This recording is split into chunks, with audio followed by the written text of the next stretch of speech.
할렐루야, 반갑습니다. 오늘 우리가 보고 있는 이 디모데 후서는 바울이 쓴 13통의 편지 중에서 가장 늦게 기록된 편지라고 합니다. 특별히 이 편지는 바울이 아들처럼 생각하는 디모데에게 보낸 편지인데요. 디모데전서 1장과 디모데후서 1장 말씀을 보면 믿음 안에서 참 아들 된 디모데에게 편지하노니 라는 표현과 사랑하는 아들 디모데에게 편지하노니 라는 표현을 통해서 우리는 바울이 이 디모데라는 사람을 얼마나 사랑하고 아꼈는지를 알 수가 있습니다. 바울은 자신이 아들처럼 생각하고 사랑하는 디모데에게 개인적으로 이 서신을 보냈기 때문에 이 편지에서는 개인적인 편지 형식이 두드러지게 나타납니다.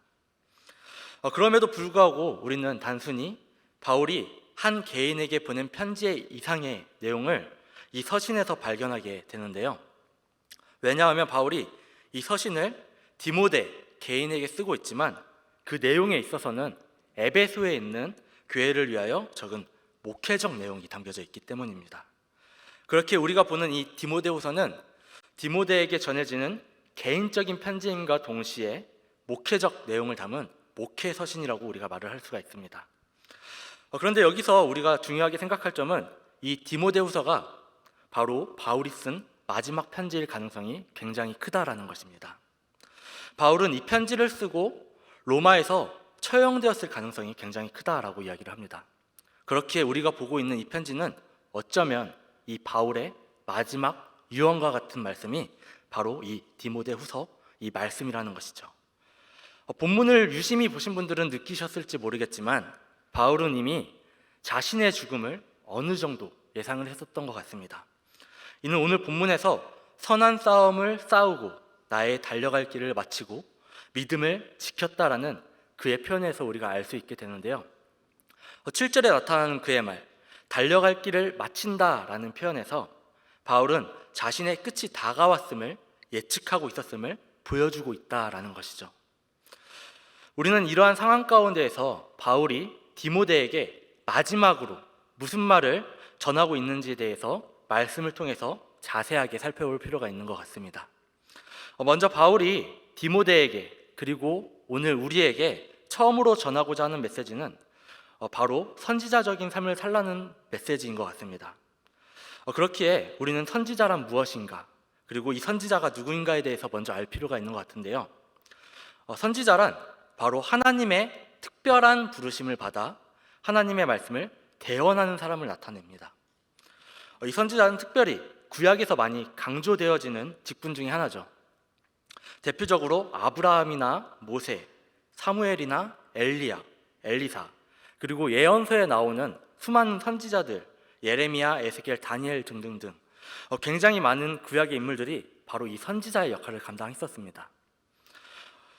그런데 많은 사람들이 이 선지자라고 하면은 오해하는 것이 한 가지가 있는데, 그것은 바로 이 선지자가 하는 역할이 단순히 예언하는 것이 끝이라고 생각한다라는 것입니다. 그러나 우리가 알아야 할 것은 예언은 선지자가 하는 역할 중에 아주 작은 하나이지 전부가 아니다라는 것을 우리가 분명히 알아야 된다라는 것이죠. 선지자가 하는 주요 역할은 예언이라고 말하기보다는 하나님의 말씀을 대언하는 것, 즉 선지자는 하나님의 말씀을 대신하여 전하는 사람이라 우리가 말할 수 있고 그렇게 생각해야 된다라는 것입니다. 그렇게 히브리어로 이 선지자는 말하도록 부르심을 받은 자라는 의미를 가지고 있습니다. 이 선지자는 자신의 생각을 말하는 것이 아니라 하나님께서 말씀하시는 것을 그대로 전할 사명을 가진 자, 그 사명을 가지고 있는 자라는 것입니다. 우리는 바로 이 선지자의 역할, 하나님의 말씀을 대신하여 전하도록 부름받은 자들, 바로 선지자적 사명을 가진 자들이라는 것을 오늘 말씀을 통해서 깨달아야 된다는 것입니다. 즉 우리에게 선지자적 역할로서 주어진 명령은 바로 하나님의 말씀을 선포하라는 것인데요. 이 명령은 사도행전 1장 8절에서 분명하게 드러납니다. 우리 이번에 퓨어가 사도행전 1장 8절 말씀으로 우리가 진행이 되어지는데, 다 같이 사도행전 1장 8절 한번 다 같이 한번 읽어보겠습니다. 오직 성령이 너희에게 임하시면 너희가 권능을 받고 예루살렘과 온 유대와 사마리아와 땅끝까지 이르러 내 증인이 되리라 하시니라. 아멘. 이 말씀처럼 말씀 선포, 즉 증인이 되어야 할 사명을 그리스도를 영접한 우리는 가지게 되었다라는 것입니다. 바울은 특히나 4장 1절과 2절에서 이것을 엄히 명한다라고 말하면서 너는 말씀을 전파하라고 강하게 말하고 있습니다. 우리는 말씀을 전파하는 사명을 지상 대명령이라고도 말하기도 하는데요. 그만큼 말씀을 선포하고 전파하는 것은 예수님이 승천하신 후에 우리 그리스도인들에게 중요한 사명이 되었다라는 것입니다. 여러분, 예수님이 이 땅에 오신 목적이 무엇입니까? 그것은 바로 모든 인간을 구원하기 위함에 있습니다. 예수님은 그 사명을 감당하기 위해서 십자가 위에서 죽으셨고 그를 믿는 자마다 구원을 받게 해주셨다라는 것입니다. 그리고 예수님은 이처럼 구원받은 주님의 백성들에게 땅 끝까지 복음을 전파하라고 명령하고 계시다라는 것입니다. 이 말씀을 받은 주님의 제자들은 이제 복음을 선포하고 전파해야 되는 사명을 가지게 된 것입니다. 바울은 바로 이 예수님의 명령을 굉장히 중요하게 여겼습니다. 그렇기에 그는 자신의 평생을 복음 전하는 것에 바치고 살았었죠. 그런 말씀 선포에 대한 사명, 그 사명을 오늘 바울은 자신뿐만이 아니라 디모데에게 그리고 오늘 우리에게 명하고 있는 것입니다. 1절 말씀에서 하나님 앞과 살아있는 자와 죽은 자를 심판하실 그리스도 예수 앞에서 그가 나타나실 것과 그의 나라를 두고 엄히 명한다라는 것은 그만큼 바울에게 있어서 이 복음을 선포하는 것이 굉장히 중요하다라는 것을 보여주는 것입니다. 여러분, 그는 회심 이후에 그 누구보다도 복음을 전하는 것에 사력을 다한 사람이었습니다. 그 복음을 전하는 사역 때문에 바울은 때로 고난 가운데 살았었고 핍박받는 삶을 살았습니다. 그리고 더 나아가 그는 복음을 전하는 사명으로 인해 죽음의 위기에 처했을 때에도 끝까지 그 복음을 붙잡고 살아가는 삶을 살아갔다라는 것입니다. 그는 이 복음을 전하는 사역을 그의 평생의 사명으로 받아들였었고 이제 그 사명을 디모데와 그리고 우리에게 명하고 있는 것입니다. 그런데 참 안타까운 것은 세상은 언제나 복음을 거부한다라는 것이죠. 우리는 언제나 복음을 거부하는 세상 가운데서 살아가고 있다라는 것입니다. 그 이유는 무엇일까요? 그 이유는 인간의 타락 이후에 우리가 나 중심의 삶을 살아가고 있기 때문입니다. 그리고 죄를 사랑하는 삶을 살아가게 되었기 때문이라는 것입니다. 오늘 본문의 3절과 4절 말씀을 다시 한번 보도록 하겠습니다. 본문의 3절, 4절 다 같이 한번 읽어보겠습니다. 때가 이르르니 사람이 바른 교훈을 받지 아니하며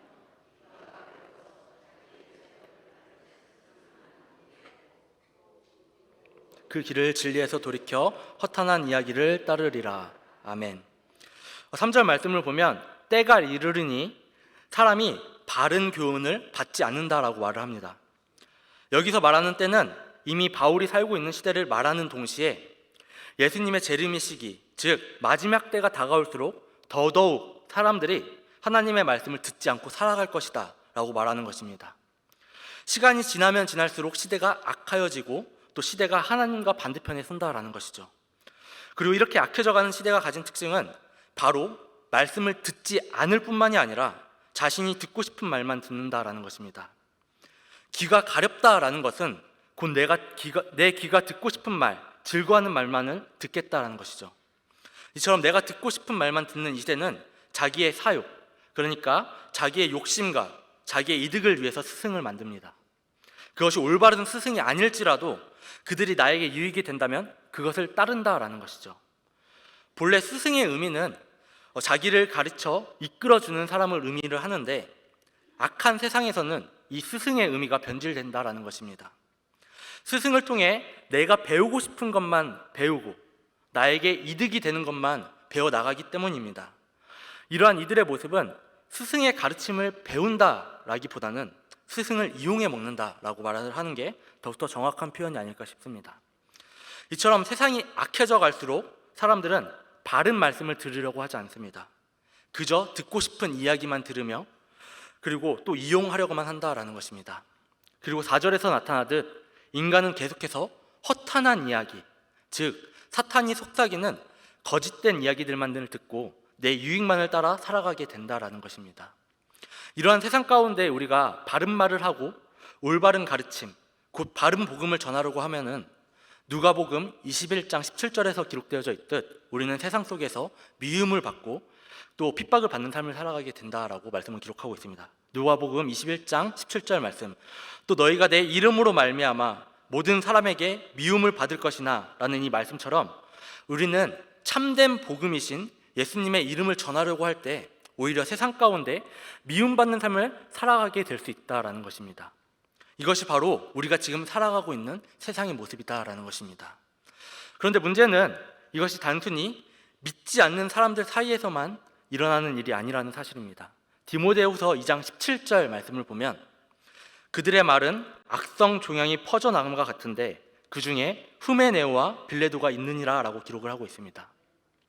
여기서 말하는 후메네오와 빌레도가 누구냐 하면 거짓 사도들을 말합니다. 올바른 복음을 전하지 않고 사람들이 듣기 좋은 소리로 거짓된 복음을 전파하는 사람들이라는 것이죠. 문제는 이러한 거짓 복음이 악성 종양처럼 빠르게 퍼져나간다라는 것입니다. 우리가 알고 있는 신천지 하나님의 교회 여호와의 증인 듯 그런 거짓 복음들을 전하는 사람들의 말이 바른 복음을 전하는 올바른 교회들보다 더 빠르게 퍼져나간다라는 것입니다. 우리가 그렇게 이는 단순히 복음을 거절하는 세상만의 문제가 아니라 더 나아가 잘못된 복음을 전하는, 즉 이단의 공격으로 인해서 우리는 세상과 이단의 공격이라는 두 가지 총체적인 어려움 속에서 살아가게 된다라는 것입니다. 우리가 살아가는 세대가 그만큼 악하고 또 수많은 유혹과 위협 속에서 우리가 살아가고 있다라는 것입니다. 이단들은 또한 마태복음 24장 24절에서 나오는 말씀처럼 택하신 자들을 유혹한다라고 얘기를 합니다. 거짓 그리스도들과 거짓 선지자들이 일어나 큰 표적과 기사를 보여 할 수만 있으면 택하신 자들도 미혹하리라. 이 말씀처럼 거짓 그리스도와 거짓 선지자들이 택하신 자들을 미혹한다라는 것이죠. 이것은 단순히 복음이 세상 가운데 전해지지 않는 것을 넘어서서 믿는 사람들조차도, 믿음을 가지려고 하는 사람들조차도 미혹하는 자들의 말에 넘어갈 수 있는 위협이 우리들 가운데 있다라는 것입니다. 우리는 이처럼 바른 복음을 거부하는 세상 가운데서 살아가고 있습니다. 바른 복음을 거부하는 세상, 그 세상 가운데 우리는 오늘 말씀이 우리를 어떻게 가르치고 있는지 주목해 볼 필요가 있을 것입니다. 오늘 말씀은 바른 복음을 거부하는 세상 가운데에서 우리에게 고난을 받으라고 도전합니다. 다 같이 5절 말씀을 한번 보도록 하겠습니다. 5절 말씀 다 같이 한번 읽어보겠습니다. 그러나 너는 모든 일에 신중하여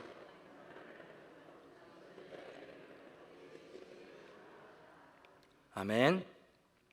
5절 말씀을 보면 먼저 바울은 복음을 거부하는 세상 가운데에서 모든 일에 신중하라고 말하고 있습니다.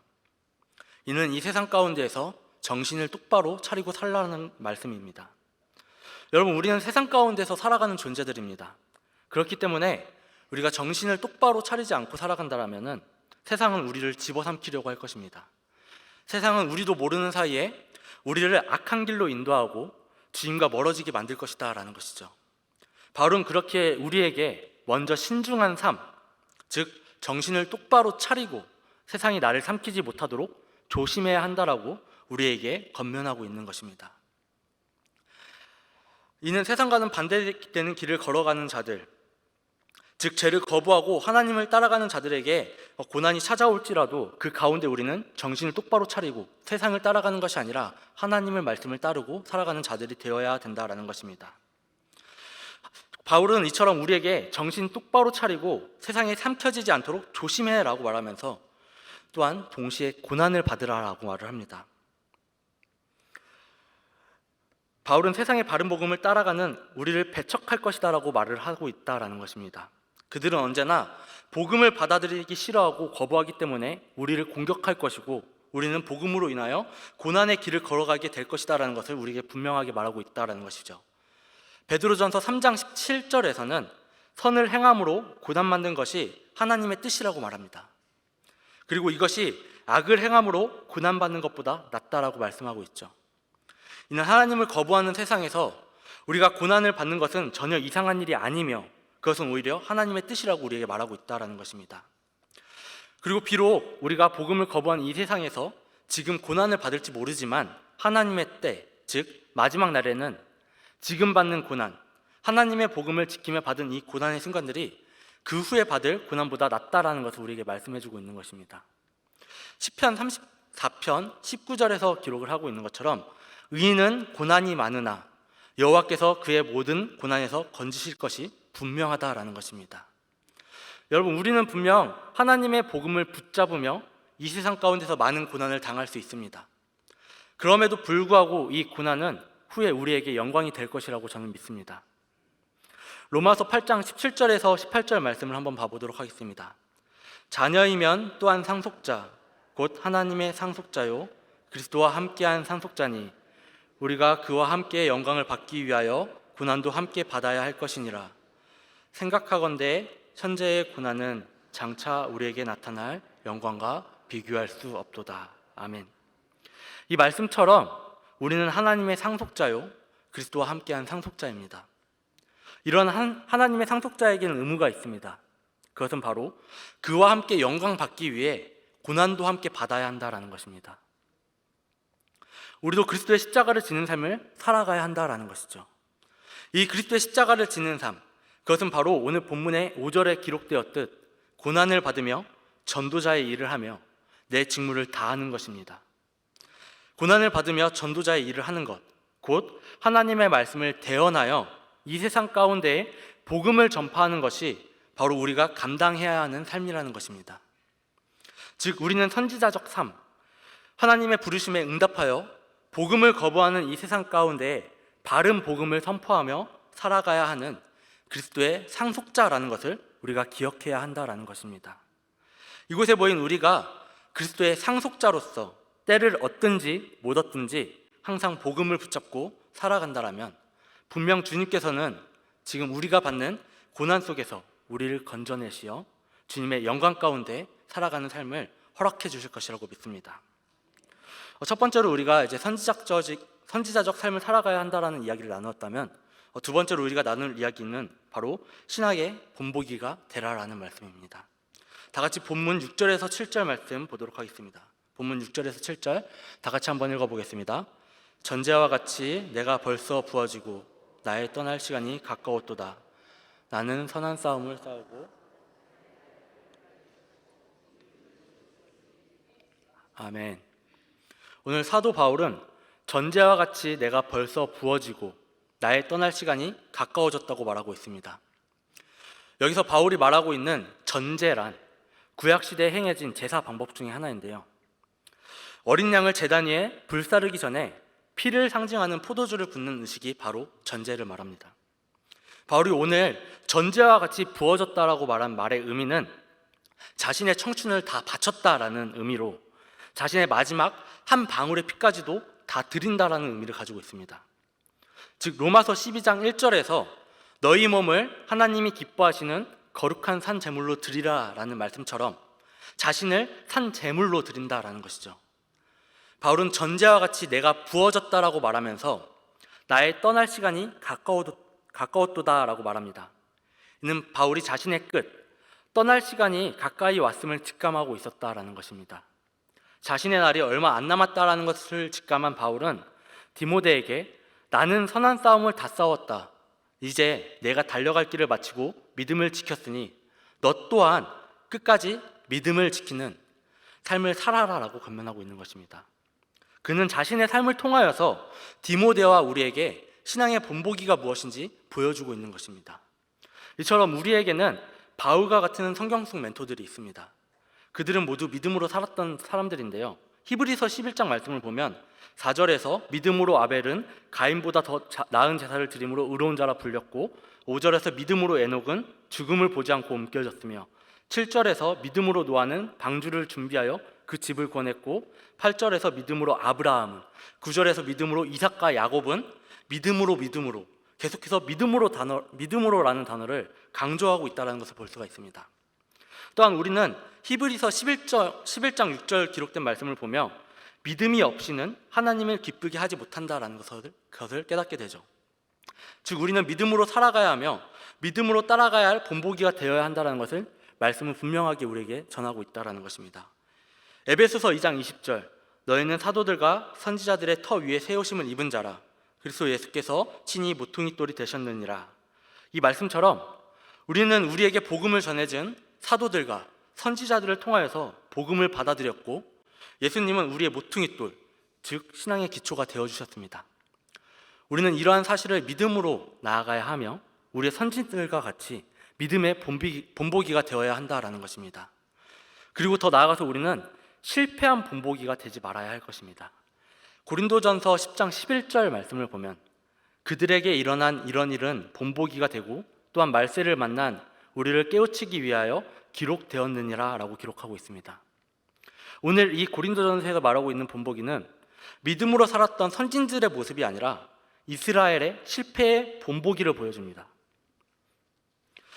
여기서 말하는 본보기는 우리를 말세 가운데 깨우치게 하기 위해서 이스라엘 백성들이 실패했었던 역사의 모습을 보여주며 이렇게 신앙생활을 하지 말라고 보여주는 말씀이라는 것입니다. 고린도전서 10장에서 말하는 실패의 본보기의 내용들을 말해보자면 이스라엘 백성들이 행했었던 실패의 모습들, 즉 하나님께서 애굽에서 종노릇했었던 그들을 꺼내주었지만 얼마 안가 이스라엘 백성들이 행했었던 우상 숭배의 모습들, 그리고 모함 여인들을 간음했었던 그들의 음행의 모습들, 심지어 광야에서 하나님을 원망하며 차라리 애굽으로 돌아가자 말했었던 그들의 제약된 모습들, 바로 이러한 실패의 모습들을 말하고 있다는 것입니다. 여러분, 우리들은 이러한 실패의 본보기가 되는 것이 아니라 오히려 이러한 실패의 모습들을 접하면서 이렇게 신앙생활하면 안 되겠다라는 반면교사를 삼아야 한다는 것입니다. 여러분, 디모데후서 4장 7절 말씀처럼 이곳에 보인 우리는 선한 싸움을 싸우고 승리하여 우리의 삶의 끝에서 믿음을 지켰다라고 선포한 바울처럼 끝까지 승리하는 신앙의 모습을 가졌으면 좋겠습니다. 그리고 오늘 바울이 신앙의 본보기가 되어준 것처럼 우리들 또한 누군가의 신앙의 본보기가 되어 선한 영향력을 줄 수 있는 그런 믿음의 선배들, 믿음의 선진들이 되기를 소망합니다. 마지막으로 세 번째 우리가 나눌 이야기는 우리가 가야 할 길을 아름답게 마무리하라라는 것입니다. 여러분, 우리에게는 앞으로도 가야 할 길들이 남아 있습니다. 그러나 분명 언젠가는 이 가야 할 길을 마무리하는 날이 찾아오게 될 것이죠. 오늘 바울이 디모데후서 4장 7절에서 말하듯 선한 싸움을 끝내고 우리의 달려갈 길을 마치는 날, 즉 우리의 삶의 마지막이 언젠가 우리를 찾아오게 된다라는 것입니다. 우리의 삶의 마지막 때 우리가 달려갈 길을 마치는 날, 그때 우리가 오늘 바울과 같이 고백할 수 있기를 소망합니다. 나는 선한 싸움을 싸우고 달려갈 길을 마치고 믿음을 지켰으니 라는 이 디모데후서 4장 7절의 말씀이 우리의 고백이 되길 소망한다라는 것입니다. 여러분, 우리에게는 여전히 가야 할 길이 남아 있습니다. 복음을 들고 선한 싸움을 싸우며 앞을 향해 나아가야 할 시간들이 남아 있다라는 것입니다. 여러분, 이렇게 앞으로 가야 할 길이 남아 있는 우리에게 바울이 전하는 응원의 메시지가 하나가 있습니다. 디모데후서 4장 7절과 8절입니다. 다 같이 한번 읽어보겠습니다. 나는 선한 싸움을 싸우고 나의 달려갈 길을 마치고 믿음을 지켰으니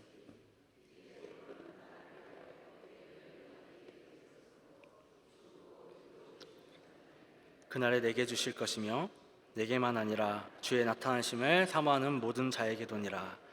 아멘. 바울은 이 말씀을 통하여서 우리에게 내가 달려갈 길을 마치고 믿음을 지킨 것처럼 너희도 할 수 있을 거야. 내가 믿음을 지키고 나의 달려갈 길을 마무리했을 때 의의 면류관이 예비된 것처럼 너희에게도 이 의의 면류관이 준비될 거야 라고 우리를 응원하고 있다는 것입니다. 다시 말하자면 바울이 디모데에게 그리고 우리에게 오늘 이 메시지를 보내고 있는 것은 단순히 자신의 믿음을 자랑하기 위해서 말한 것이 아니라는 것입니다. 단순히 나는 선한 싸움을 싸워서 이겼고 이제 나는 달려갈 길을 마치고 믿음을 지킨 승리자야 라고 말을 하면서 우리에게 부럽지라고 자랑하는 것이 아니라는 것입니다. 바울은 이 말씀을 통해서 내가 끝까지 버티고 믿음을 지킨 것처럼 너희도 이겨낼 수 있어, 힘을 내라고 말하면서 우리를 응원하고 있다는 것입니다. 그리고 우리가 끝까지 믿음으로 버티고 달려갈 길을 마쳤을 때 바울에게 예비된 의의 면류관이 바울만이 아니라 복음을 지키고 복음을 전파하며 주의 나타나심을 사모했었던 모든 자들에게 주어질 것이라고 바울은 우리에게 격려하고 있는 것입니다. 여러분, 바울은 오늘 우리에게 말합니다. 힘을 내, 너네도 할 수 있어. 우리가 오늘 이 바울의 응원을 받고 믿음으로 끝까지 버티고 승리하는 자들이 되기를 소망합니다. 여러분, 우리가 만약 끝까지 복음을 붙잡고 우리에게 주어진 사명을 감당한다면 주님께서는 기꺼이 우리를 보고 잘했어 라고 칭찬하실 것입니다. 베드로전서 1장 7절 말씀을 보면 너희 믿음의 확실함은 불로 연단하여도 없어질 금보다 더 귀하여 예수 그리스도께서 나타나실 때에 칭찬과 영광과 존귀를 얻게 할 것이라 라고 기록하고 있습니다. 여러분, 이 말씀처럼 우리의 믿음의 확실함은 금보다도 더 귀하며 예수님께서는 우리가 끝까지 믿음을 지키며 나아갈 때 우리의 믿음을 칭찬하실 것입니다. 이곳에 모인 우리 모두가 이러한 주님의 칭찬을 받는 자녀들이 되기를 소망합니다. 그리고 오늘 본문 마지막 절에서 기록하고 있듯 우리가 달려갈 길을 마치고 믿음을 지켰을 때 하나님께서 주실 그 의의 면류관을 바라보며 나아가는 우리가 되기를 소망합니다. 말씀을 정리하도록 하겠습니다. 여러분, 바울은 자신의 마지막 서신을 통하여서 디모데와 우리에게 말씀을 지키고 사모하며 이 시대 가운데 말씀을 선포하는 선지자로서의 삶을 살라고 말합니다. 그리고 그 사명을 끝까지 완수하라고 우리를 격려하고 있습니다. 때로 우리는 복음을 거부하는 세상 가운데 좌절할 수도 있고 또 복음을 지켜가는 과정 가운데 너무나 힘이 들어 포기하고 싶을 때가 찾아올지도 모릅니다. 그러나 그때 우리가 오늘 말씀을 기억하면서 끝까지 버티고 나아가는 주님의 자녀들이 되기를 바랍니다. 오늘 바울이 선한 싸움을 싸우고 달려갈 길을 마쳤을 때 믿음을 지켰다라고 선포할 수 있었던 것처럼 우리들도 계속해서 믿음을 가지고 선한 싸움을 싸워나가 주님께서 주시는 의의 면류관을 받는 칭찬받는 주님의 자녀가 되기를 소망합니다.